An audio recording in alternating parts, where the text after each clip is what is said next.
Pokemon is huge. It has so many games, so many spin-off things, coloring books, card games, animes, movies, all that stuff. It's huge, and if you've been a fan of this series, much like I have, you've had certain times be your particular favorites, maybe a certain generation. And I figured for this video, I wanted to talk about that for me, my personal favorite. One, as a way to slowly start getting better with the camera, but two, also to keep the memory alive, just in case I get bonked on the head and I seem to have a very selective amnesia where I can't remember it anymore. So yeah, let's begin. I figured I would try to dress in the fairly decent drip of the region I was going for, trying to look like the sick trainer from Gen 2, the discussion in this video today, but I didn't have a cool red sweatshirt, and I can't rock the shorts because it is, oh no! Yeah, we're gonna rock the jeans this time. So yeah, I suppose we begin. I've got like a general idea of where I'm going with this, so we're gonna try winging it like a high school presentation, trying to go straight from the heart, so let's do this, man. Okay, so my family and I, we used to do this thing on my mom's side of the family, where roughly around June or July we would take this family trip. We would go further up north from the Midwest, about a 7-hour car ride, and we would hang out in this cabin and go fishing and spend time together. It was amazing, and it was really cool. And my grandma knew that we were 8, 9, maybe 10 or so. So long car rides were our kryptonite. Besides taking a nap, we really didn't have anything to do. So our grandma was extremely sweet and wanted to make sure we had some form of entertainment. And her particular way of doing it is we had Game Boy SPs, or like the Game Boy Advance, the box version for the Game Boy.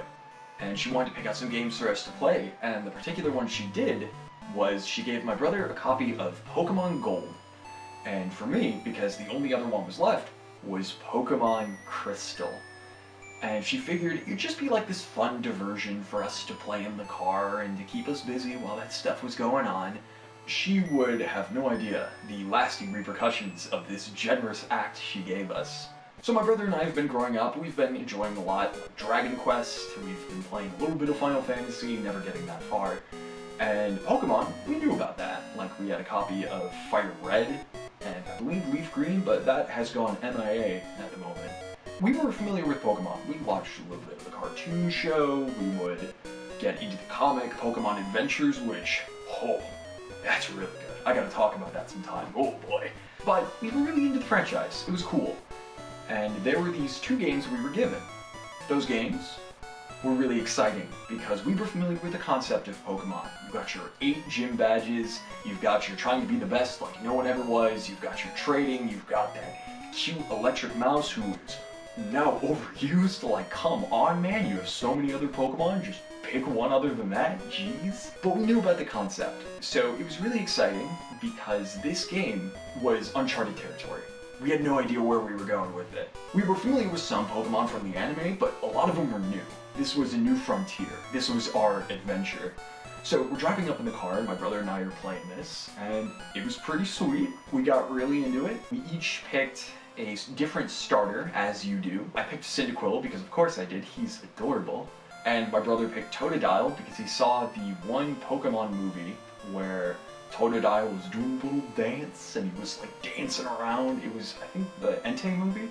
I forget what it's called, but man, that movie was sad, dude. We're driving up and we're playing these games, and it's really exciting. And one of the greatest joys of Pokemon was this idea that you are on this adventure with a buddy. The game gives you a rival, and the rival can be pretty cool, or kind of a dick, but having a friend to play it side by side with is great, because it's this sense of discovery that you're sharing together. You're all going on this personal journey. You're sharing your experiences with it, cool Pokemon you've caught, and with Gen 2, it was awesome. They had this, like, day-night cycle. I think that was the first time the game did it. Like, they had this clock feature where you could set the time, and depending on what that time was, it would change what Pokemon were out. It was so cool. Like, that was really, really fun. we'd be playing it while we're in this cabin area, and while we would go fishing, and while we would do other stuff, we were so invested in these games. They were the coolest. We're like shouting to each other in the other room, like discoveries we're finding. There were a couple ones that are still so fresh in my memory. Like one of them was I think it was the Bellsprout Tower, or it was like this tower where you had a lot of grass Pokemon, and there were a bunch of these old dudes there that you could fight, and they tell you a little bit of the lore of this place. And having a Cyndaquil where you were super effective, I was just like curb stomping all of my opponents. It was so fun. Like I had a total blast. It was amazing. And the fact that your rival was kind of awful, I really love that too, because I get the idea of wanting to make a rival who's like, hey man, good on you. That's really cool you're on this Pokemon adventure, and trying to make them very friendly so it's like this nice competition, but there's something really fun about wanting to get better purely out of spite to just kick this guy's ass. Like, there's something so fun in that, and I miss that. I miss that in Pokemon games. And Silver, as he was kind of called in the manga and the other stuff, was such a good rival at that. Like, he was such a jerk. You really wanted to get better because you're on this adventure, but two, you just wanted to destroy him. That stuff was amazing, which is cool. It's fun, and especially for a kid, that's great. Oh yeah, okay. Goldenrod City was probably my favorite location in Pokemon. I love that place. I love when you'd walk around and there was a radio tower. Like, that was so cool. And they'd have like a radio station show going on the higher floors, and you could like walk around and take a tour. I'm pretty sure there was a lottery too. I never won, but it's cool. At least the game kind of put that there. There was Pokemon to catch, but there was also this world that was just so exciting to explore. It didn't have to be this super huge grandiose thing, but Goldenrod City was awesome. I love that. And then the gym leaders were cool. Like that fourth gym leader, he's so neat with his ghost Pokemon. Love his design. He's so cool. In particular with the Goldenrod City, one of the things that still cracks me up is Whitney from the third gym, where she has that milk tank and it has rollout, but she has that move and it does so much damage. Like, she is, what, like 12 or something, and she was like one of the hardest gym leaders for me. She was so tough. But what was really funny about her, and the thing I still look back on to this day and I just find hilarious, is once you beat her, instead of getting your gym badge and just carrying along, she gets so upset and she just leaves. Like, she just leaves. You absolutely body her after like multiple attempts. Instead of trying to be very humble in your victory, she just cries and she just leaves, and you have to like track her down, and then she's like, hey, sorry about that. Which, I can't blame her as much. I probably would have done the same thing if I was her age as a gym leader. But man, that was so memorable. Like, that was so charming. I loved that. Oh my god, and the Pokegear, where like you could talk with other people on the routes and you could exchange Pokegear numbers, and then occasionally while you're playing you would get a call and they would tell you stuff like, hey man, I found this cool stone, check it out, or maybe we should have a rematch or whatever. It made you feel like you actually had other trainers who were your friends, like you were connected to them, besides just a one-off, hey cool, I'm gonna give you some money because you destroyed me. But it's so exciting, like that stuff is so cool. The music was great. I loved that you find the 6th gym leader before you find the 5th, and there's the Ampharos at the lighthouse, and they're really sick, so you have to go to the 5th gym area. You have to get some medicine and like surf on back. Like, that was so cool. It was such an interesting way to meet that gym leader and see like the compassion they had for their Pokemon. And it was amazing because my brother and I, we were experiencing this at the same time. So we were like comparing notes and helping each other out and being like, hey, did you find the Great Rod? No, not yet. Okay, check out over here. And then you had the 3 legendary beasts, Suicune, Entei, and Raikou, in that burn tower, and then they run off and you can track them and try to hunt them down. One of my proudest moments in Pokemon was catching Suicune with a Great Ball. The coolest thing I'd ever done. Years from now, I'd play other Pokemon games and it'd be like, oh, you caught Mewtwo with a Pokeball. That's cool. But it was nowhere near as exhilarating as that first time. It was amazing. And then the ruins with like the unknowns that I could never translate because I did not have the patience to catch the same Pokemon in like a different shape. And like a lot of the issues with the game of like the level scaling being a little weird, or the inventory, that really didn't bother me as much. I really wasn't paying attention to it. It was just so fun. It was the Pokemon that we knew, but new for us. It was uncharted territory, and there was something so exciting about that. Dude, was so fun. But it was nowhere near as cool. Months down the line, I'm playing Crystal, I'm sticking to it, I'm having a blast. I'm going to the Elite Four. You surf from New Barktown, like on the right of the town, you can surf. And then the Elite Four is right there. And then you look and you can see the Kanto map, and it's like, wow, that's cool. Alright, that's pretty neat. Nice visit. Hello, good to see you again. You go to the Elite Four, you play it, and it's great. But then there's always that sad feeling that the adventure's over. You did all you could do. You had beaten the Elite Four. There's nothing left to explore. And it can be satisfying to finally see your team in that Hall of Fame, and you finished the last challenge the game has for you. And that can be awesome, but there's something sad in that, realizing it's over and you kind of gotta carry on. You can't have that first time again. And I remember feeling a little sad, but then your mom tells you that Professor Elm has a message for you. So you go there and he gives you a ticket, and he's like, hey, check this out. So I figured, okay, that's probably just like the post-game, like a little bit of extra content before the game's over. Okay, sure. So we go on the boat, I'm talking to other trainers, having a few battles. We get off the boat, and I assume we're gonna be right back there. It was like a small cruise. Only to find out I'm in a different town. Where I'm like, that's weird. I look at my character and my gym badges are gone. I look at the map and realize I'm in Kanto. I get to go through the entirety of the Kanto region again. And I was so excited. It was one of the coolest moments in the entire series for me, where you find out that one area in that first game, you get to go there years later. Things are slightly different, and it is so exciting. The adventure could keep going. My team and I could keep playing. I believe the reason they were able to do this, Mr. Iwata was like talking with Game Freak, and he was, I'm pretty sure, like a really good programmer. And he found out that you could actually like save a little bit of space, and with that small amount of space they were able to save, with like the music they were used and like tile sets or whatever the case was, they were able to fit the first region of Kanto in the game. And that was awesome. Like, that was so cool.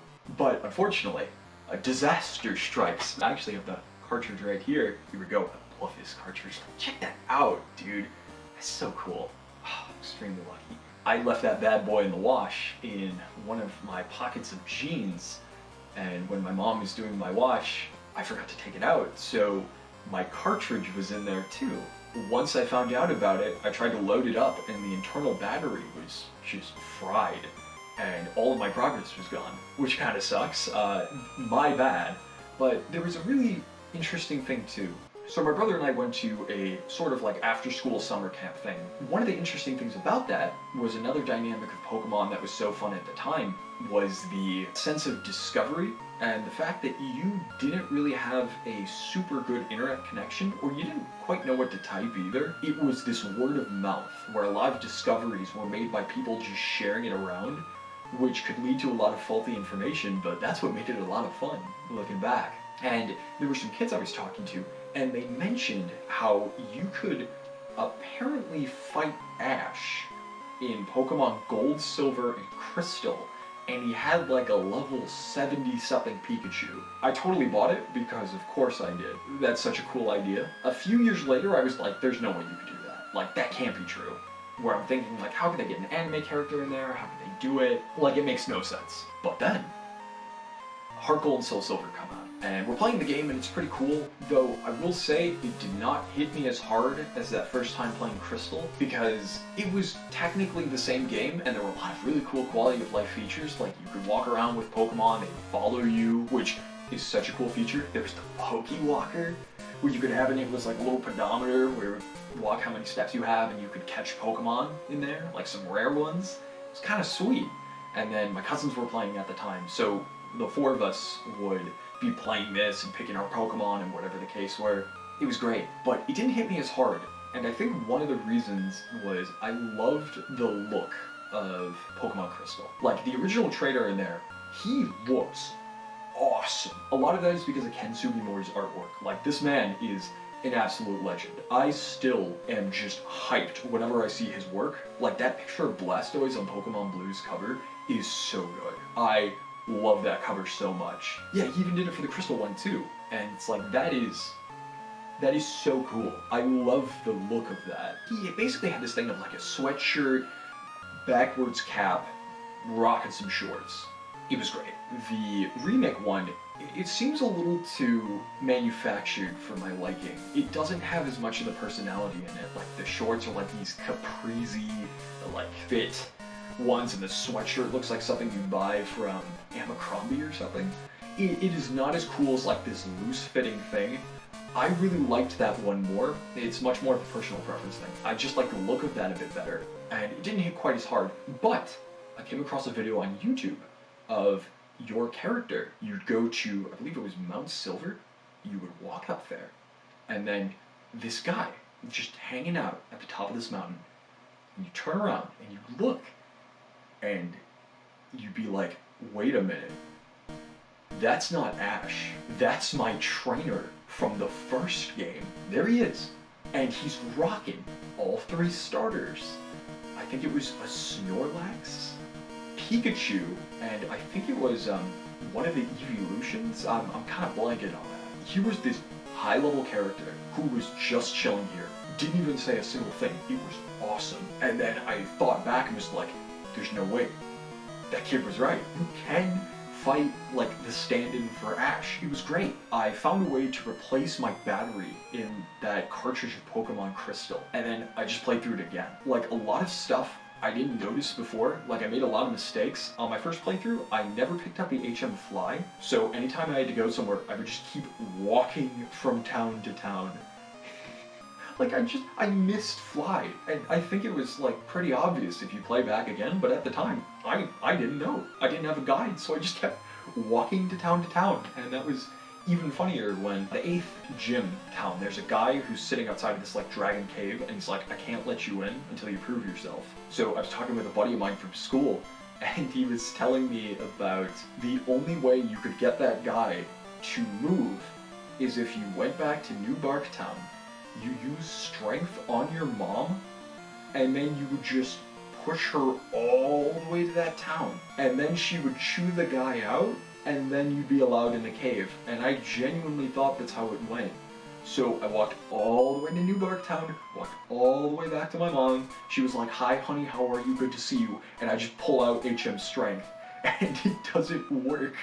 And I'm like, oh my god, and I feel like an idiot. Like, saying it out loud, that sounds so dumb. Like, oh, I'm just gonna push my mom all the way. All the way to the 8th gym. As I'm playing it, when I'm a little bit older, I'm able to breeze through it fairly quickly. And it was fun. Like, I loved that about Pokemon. And then I beat Red, and then I still have my team on my cartridge. And it's just, it's so... Man, like, hold on, I gotta see my team. I gotta see the lads and lasses on my team. I got a Game Boy Color when I was trying to get back into it. I couldn't find my Game Boy Advance SP, so I got a Game Boy Color I got off Amazon. So here's what we got. Level 72, Typhlosion, which I nicknamed Ember. One of my favorite Pokemon of all time. It is really hard to go back and get like a new Typhlosion in any of the games, or like even if they offer it, I don't think I can. I'm just incredibly biased. She is my rock in this game, and will always hold a special place in my heart as like one of my favorite starters. I had, oh yeah, I had a Dragonair that I named Dogma after Dragon's Dogma. I think I was playing that at the time, or at least mentioning it, and I thought it would be clever. I had Hydro, which was my little Poliwhirl, one of my favorite Pokemon of all time. Love this little guy. He's great. I didn't want to evolve him into Poliwrath because he's cool, but I mean, he's the coolest. I love this little guy. I had Sandshrew. I don't know why I have a little Sandshrew as my team, but I mean, he was cute. He was cool. Alright, sure. Here's my Shuckle, level 19, named Shucky. Why did you name him Shucky? I don't get that. And then, of course, because I had to, of course Lugia, because it's Lugia. Come on, man. He's so cool. But yeah, that was my team, and I loved that about Pokemon. One of my favorite things about the series that has still remained true to this day is that you are given so many Pokemon, and the adventure is your own. Whatever region you're playing, whatever generation it is, you were given this experience that is unique to you. Like, however you make your team, if you just pick the coolest Pokemon like I did, like the ones you like the most, put them on a team, whether meta be damned. You just picked whatever you liked, or you just like to mess with your opponents and you just made a team of like all Caterpies or whatever. There was something really fun in that. You had a general idea of you had to go to a gym, you had to get some Pokemon, and then you would get to the Elite Four and beat them, and then become the champion. But you could do that however you wanted to, in the sense of you can make your team however you wanted. If you just want to use your starter throughout the entire series, you could. I love that about Pokemon, and it's something that has always been special to me. And I'm sure it has to so many other people. I love playing the games side by side with people. The older I'm getting, the more some family members or friends aren't certainly into it. I can understand it, but kind of a bummer. There was something so fun. Like, my roommate and I in college, we played Pokemon Sword and Shield together, and we got a couple of other friends. And that day that it came out, we all went to the store, we all picked up our copies, and we all just started playing it together. And it was the most fun I had in that game. We're all exploring that open region thing, which was hyped a lot more than it deserved, but it was so cool. And then you could customize your trainer, and it was the best. We exchanged those little goofy cards you get. It was so fun. We were getting our teams, and then after that, it wasn't quite as good, but that initial, we're all starting out on this journey, was the best. It was like 10 out of 10, perfect in every way. It was so good. And I love that about Pokemon. I love that sense of adventure that it gives. Even if you're just like sitting at home or in between for work or whatever the case is, you have this just adventure you get to play that's yours. And I haven't played Scarlet or Violet. I don't think anything can top that experience I had with Gen 2. Johto is my favorite region in the entire series. And a lot of that is because of that first time I played it with my brother. Hoenn is super cool. We played that right after, and I think that's my brother's favorite. But Johto was mine, and it's such a good series. It is really fun. And even if the games aren't given a lot of time to make it, so a lot of things come up, like there are a lot of technical problems, or the animations aren't super great, or whatever the case is, that adventure Pokemon has is really fun. And no matter what happens in the future with it, I will always hold on to the fact that Pokemon Crystal to me is the coolest. I love that game so much. For all of its problems, for all of the time it's shown age, there's so much of it that is like one of the coolest things I've ever played. I love that game.